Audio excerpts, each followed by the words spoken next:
আমাদের শহীদ উসমান হাদি ভাই, এই শহীদ উসমান হাদি ভাইকে নির্মমভাবে গুলি করে হত্যা করা হয়েছে শাহবাগ মোড়ে। এখনো পর্যন্ত শাহবাগ মোড়ে তারা আন্দোলন করতেছে বিচারের জন্য, অথচ প্রশাসনের কোনো আওয়াজ নেই, সরকারের কোনো আওয়াজ নেই। উসমান হাদি আর ভারতকে নিয়ে কথা বলার কারণে বিএনপির নেতার ফুটকির মধ্যে আগুন ধরে গেছে, আগুন। ভিডিও দেখুন, শেষে কথা বলতেছি, দেখুন। কিসের কিসের মাহফিল বন্ধ? আপনার সাহস কত বড়? মাহফিল বন্ধ? আপনার সাহস কত বড়? আপনি কি ভারতের দালাল?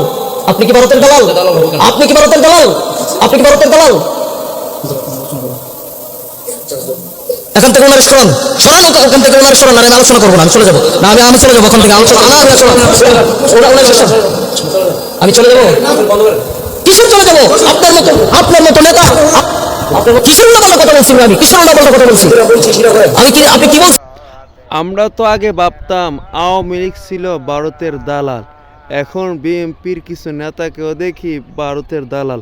হাদিকে নিয়ে আর ভারতকে নিয়ে কথা বলার কারণে তার ফুটকির মধ্যে আগুনটা ধরছে কি, এটা জানা দরকার। সময় এসে গেছে আলেম উলামা। আর উনি যে প্রতিবাদটা করছে না, ওই প্রতিবাদের সাথে আমি একমত। দুলাইটা ভালো করে দিচ্ছেন।